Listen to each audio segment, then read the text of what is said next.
Shadow of the Colossus by Nick Suttner from Boss Fight Books is a play-by-play walkthrough of the game Shadow of the Colossus, with personal anecdotes and developer correspondence interspersed throughout. It's exactly that and nothing more. If that doesn't sound interesting to you, then this book isn't for you. If it does sound interesting to you, as it definitely does to me, then you will get a lot of enjoyment out of this book.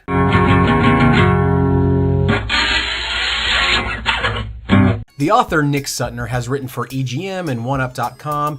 He was, at the time of the book's publication, a lead account manager at Sony and is now a freelance writer with script editing credits, most recently for Celeste, a game that I really want to play but haven't yet. So he knows how to write, which is important to consider when diving into a full narrative book about a single game.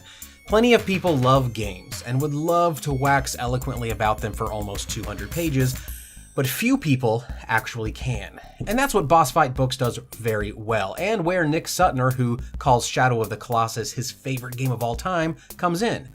This book is part love letter, part game dev diary, as called by interviews with various members of Team Ico, and part defense of the video game as an art form. Now, if you're watching this video review, then you are likely already in the games are art, damn it, camp. But that's a drum I don't think can ever be beaten enough, so I'm glad Suttner does so here. Carry on the good fight, Mr. Suttner. The book's narrative hook, that it's essentially a play-by-play walkthrough of the game with commentary throughout, is simple and unsurprising, which may be the book's only, though admittedly large, downfall. Potential readers who haven't played Shadow of the Colossus may avoid the book. Now I hear you saying, but how many people who haven't played the game would read an entire book about it? It's a valid assertion, but I would argue that players who have played the game would be served better by a story that does much more than map the journey they've already experienced. So the question becomes, what could Suttner have done other than regurgitate the journey? Well, he could rest on his ability to write damn well, which he does here, but is that enough? He could fold in interviews from the game developers to allow him, the writer, to excavate specific moments from the game as they are regurgitated.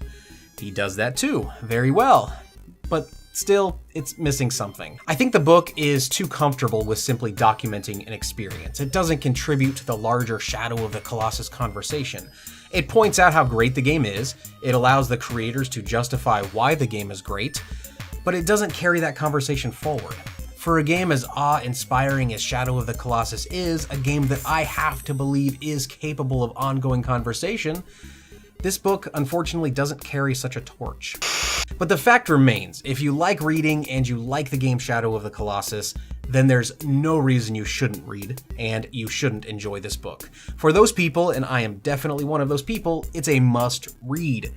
But if you fall outside of that assumedly thin Venn diagram overlap, then you really have no reason to read this book. Definitely follow Nick on Twitter, linked below. Follow his writing journey, and please like, subscribe, and click the bell icon to make sure you don't miss future videos.